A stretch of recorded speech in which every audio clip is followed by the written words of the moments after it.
በአርሶ አደሩና ከፊል አርብቶ አደሮቹ አካባቢዎች በትኩረት እየተሰራም ይገኛል።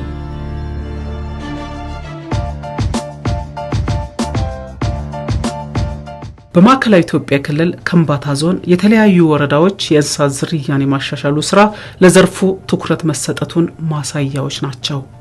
ወደዚህ ስራ ሊገባ የቻልኩት መጀመሪያ በሚዲያ ላይ በሌማት ትሩፋት እንቅስቃሴ በከብት እርባታ ተሰማርተው በወተት ከብት እርባታ ተሰማርተው እና የሚሰሩ ሰዎች ውጤታማ የሆኑትን በሚዲያ ላይ ሳይ እኔም ያው ቁጭት አደረብኝና ለምን በዚህ ስራ አልቀጥልም ብዬ ትርፍ ሰዓት አለኝ። አንድ ፈረቃ ነው ማስተምረው። በአንድ ፈረቃ ደግሞ ለምን ይሄንን ስራ አልሰራም ብዬ በማሰብ ካሰብኩ ቆይቷል። ግን ስራውን የጀመርኩት 2016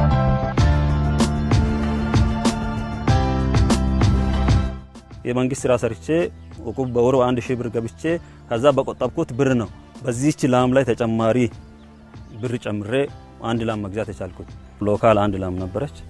እሷን ሎካል አንድ ላም የሕክምና ባለሙያ ሐኪም እነዚህን ከብቶች ለምን ቀይራችሁ በዘመናዊ በተሻሻሉ ዝርያዎች አትቀይሩም ምስል እሺ በል ዝርያ ሲታገኝ ፈልግልኝ አልኩኝ።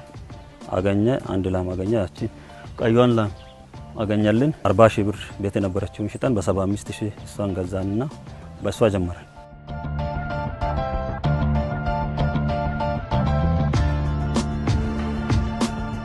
በሁለት አመት ውስጥ ነው እዚህ ደረጃ የደረስነው። የራሳቸው እንትን ያደርጋሉ፣ ይወልዳሉ። የወለዱት አለ እዛ ደግሞ ገዝተን እንጨምራለን። ስንገዛ ወተቱን ሽጠን ቅቤ ሽጠን አይብ ሽጠን እንደዛ እያደረግን በዛ በተጨማሪ ደግሞ ብድርም እየወሰድን እያሻሻልን ነው እዚህ ደረጃ ድረስ የደረስነው። የሚታለቡ አራት አሉ፣ ግደሮች አሉ፣ ጥጆች አሉ። እዛ ደረጃ ነው የደረስነው እና አንድ አሁን ወልዳለች ቤት ናት ያለችው ከእናቴና ከእህቴ ጋር ነው አብሬ የምሰራው።